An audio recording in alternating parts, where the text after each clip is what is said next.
Still plenty of work to do on the Accord project. We got an ABS accumulator that's leaking all over the place and causing an ABS light. We got some power steering leaks. Got a lot of miscellaneous items to take care of and a bunch of maintenance to do. So let's get to work. I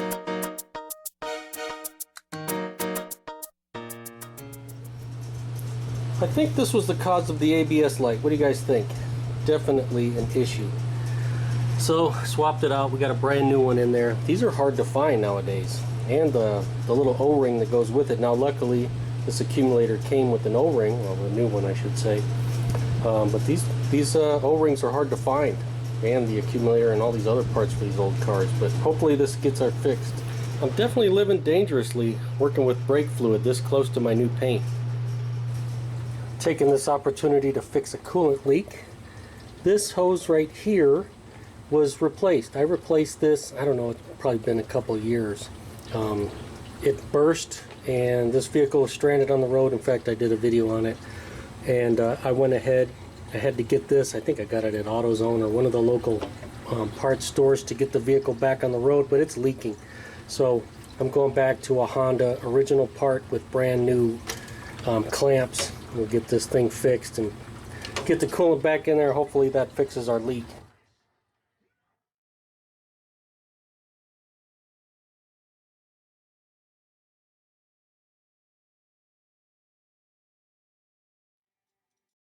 In addition to fixing the ABS issue, I serviced the power steering system and fixed the leaks. I did an entire standalone video just on this power steering system, so look for that in the future.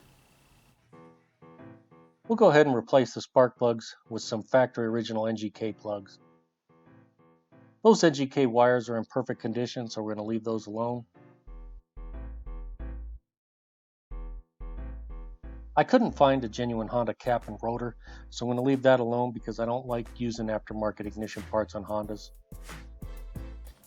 Alright, here's a little tip. I'm going to service the automatic transmission fluid on this old Accord.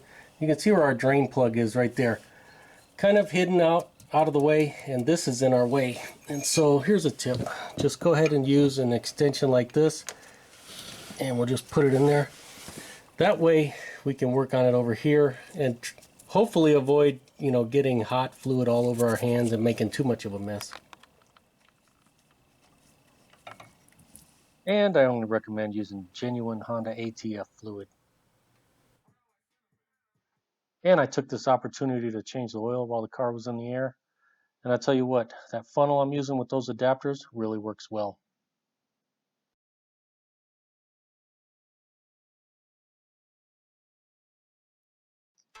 I decided to do something with these emblems. So right here, I'm going to try to separate the emblem from the center cap. They're welded on like a plastic weld, probably sonically. So I'm just going to grind those welds off and see if I can't separate them.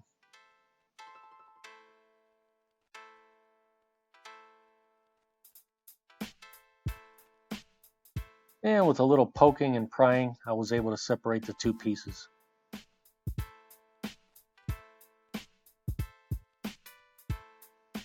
I'm just using a wire brush here to clean up some of the outer coating that's peeling off, and a little bit of Scotch-Brite to get it ready for paint.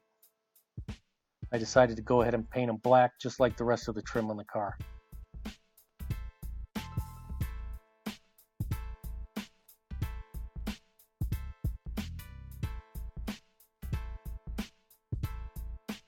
Unfortunately, like all aerosol cans, they can spit and splatter everywhere. Definitely don't recommend spraying anything important with these. If it was an important piece, I'd use the spray gun. Obviously the spray guns work a lot better. And that's what they look like painted. And for the plastic center caps, I decided just to clean them up. I was worried that if I buffed them, I would damage that outer coating because it's just plastic. And I still wanted those caps to match the rims.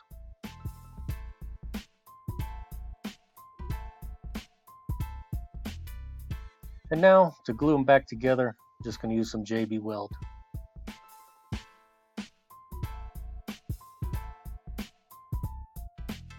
And I definitely like that black better than the peeling gold that was on there.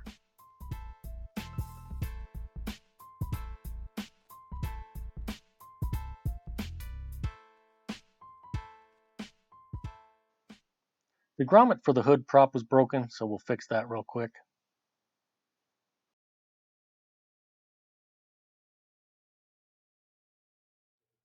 And because the old side sill clips were either missing or a lot of them were damaged, I went ahead and got 14 brand new ones.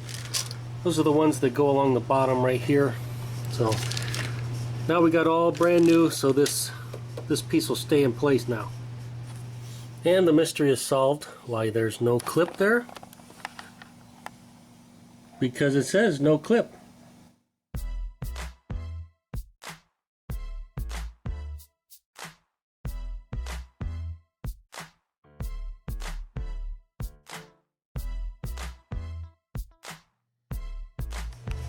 That trim looks good. I'm definitely going to call that a win. And you can see here, this U-nut for the mud flap is completely disintegrated. So we got new ones.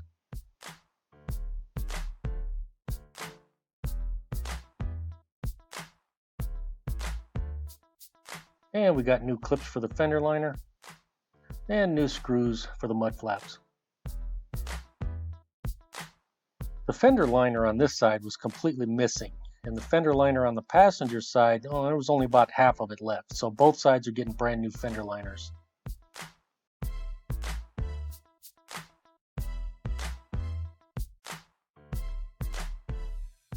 Well, it's a cheap aftermarket liner.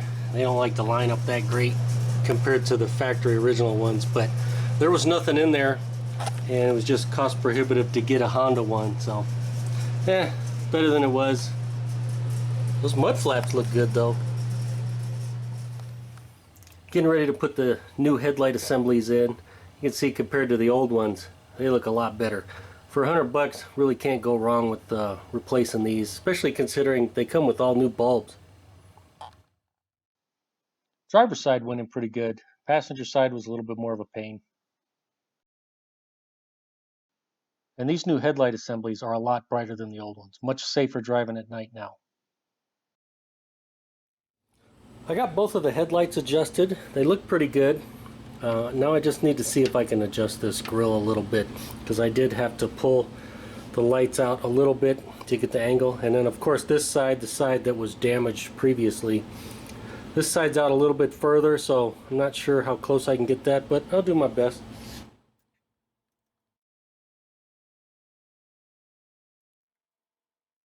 Got the grill adjusted. It looks good. Clearances look good now on both sides. The only thing is I had to use 4 screws instead of 5. I had to leave this one out, but it's still secure.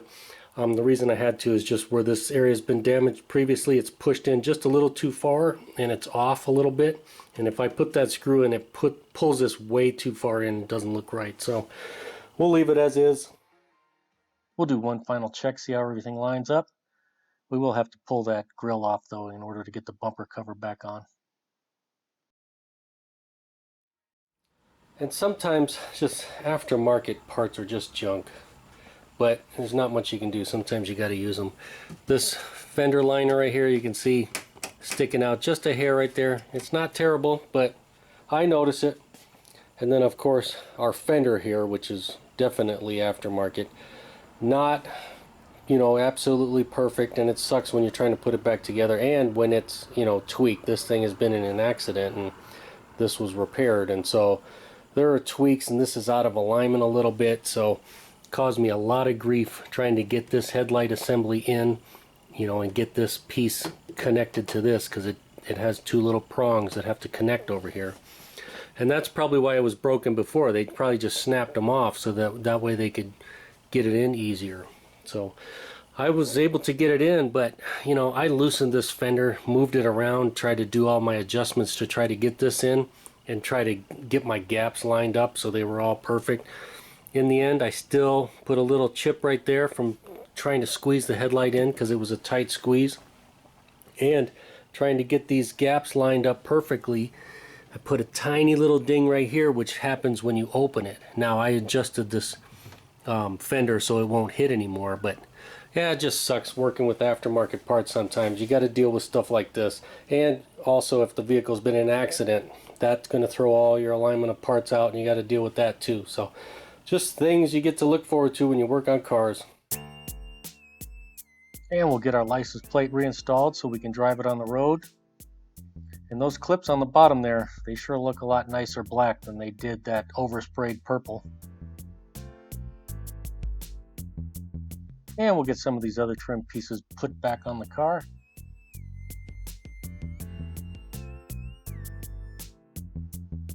The paint on these trim pieces came out really nice. It was definitely worth the extra work taking them off and painting them off the car.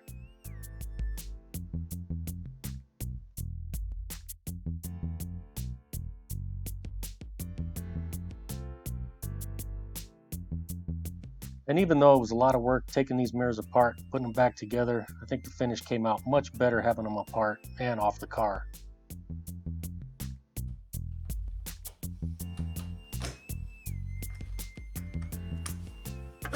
Got some new parking lamp assemblies. The old ones, you can see this one, well, hopefully you can see it. It's cracked and broken. They're not in good shape. These look nice, brand new.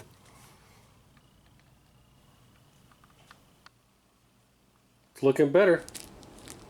Got a new side marker light from Honda. There's your part number for the rear bumper right there, or bumper cover. Man, the design of this is really a pain in the butt.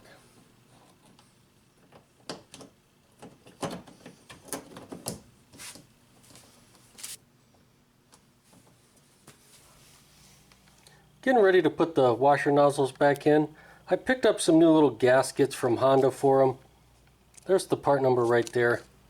Aftermarket ones, if you get them aftermarket, they're both the same, but the Honda ones, there is a left and a right, and I can't remember which one is which. I think the gray is the driver's side, and the white is the passenger side. Well, I got a 50-50 shot of being right.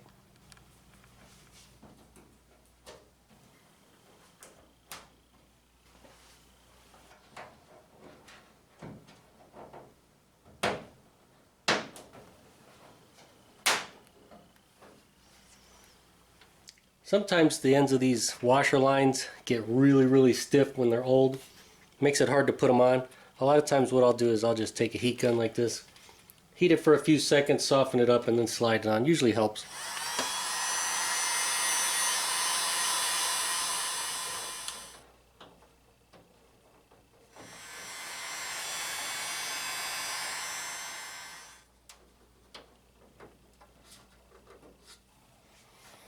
These washer lines were pretty loose. Now they're secure. I just put a zip tie there and rearranged this clip.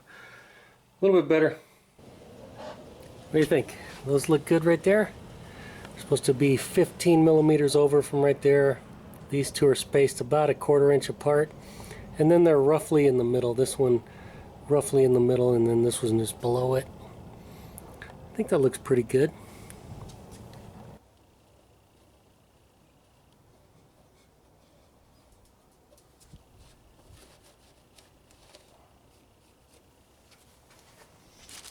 Alright, we'll reinstall the rear emblem. I did get some new grommets. There's the part number for them. We'll just pop them in, and then hopefully this stays in place. Now this is old and kind of beat up, so if these grommets don't work, then I'll have to use double-sided tape.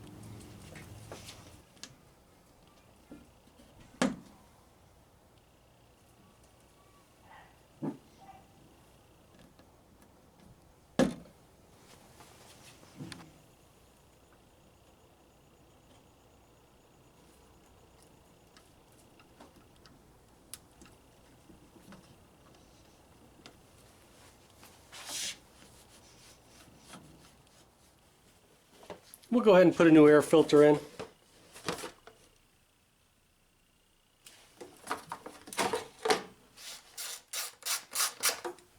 It's like we're missing a screw in this corner right here. See if I have another one.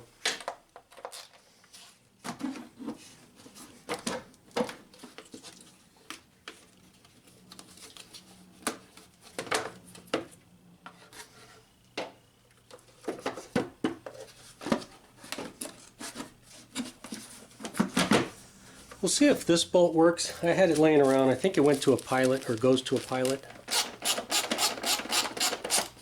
There hasn't been one in there for a while, so the threads are kind of messed up and dirty. Good as new.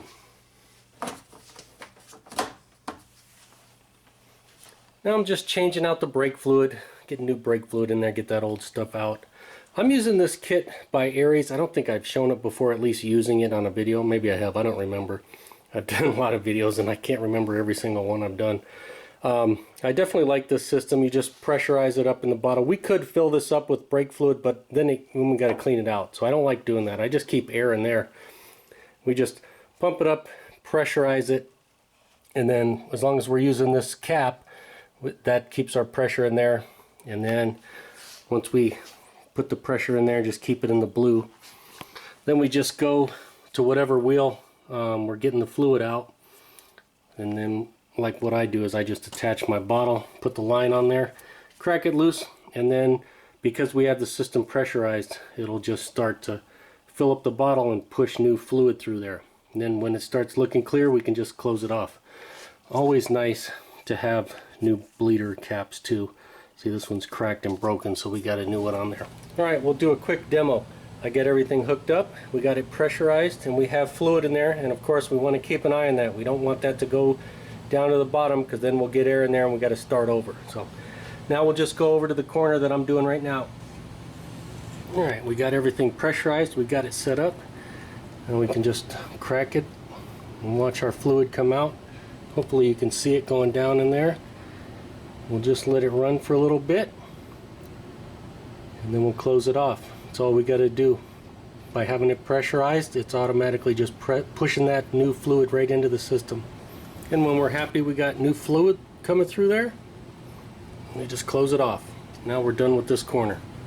And checking our reservoir level. I'm not sure if you can see that with the light with brand new clear fluid in there. It's about right here, right where my finger is. I ran about half of this reservoir through that line, so I'm confident we got new fluid coming out. And if you're doing this with a bottle like that, you might want to do what I did. I have a tiny little hole drilled in the top of this cap. Otherwise, this bottle can build up pressure, and when you close it off and then pull the line off, that brake fluid can squirt everywhere and make a big mess. I've never done that, of course, but you know, I've heard of other people doing that, so that's why I have a little hole in there. And you might see the jack there and think I'm working under a car with only a jack. No, I have stands under there too. And we got plenty of brake pad material inside and outside, so the brakes look good. And these rotors are fairly new, even though they have a little surface rust on them, because I haven't been driving this car. I've just been washing it and parking it. I need to get out and drive it. It looks good. In fact, I changed these rotors out in a video. I did a video on these captive rotors. And we'll definitely be getting some new tires for this thing and an alignment.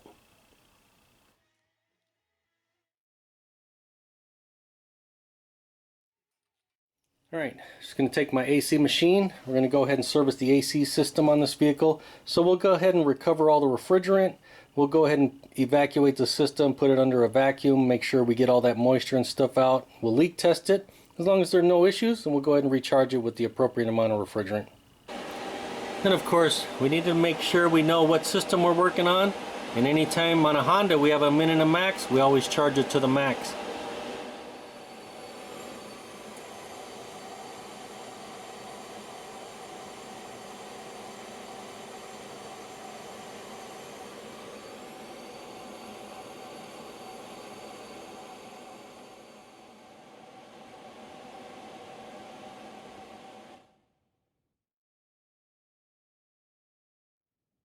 Battery was a little low from not driving it, so I put the charger on to take care of that.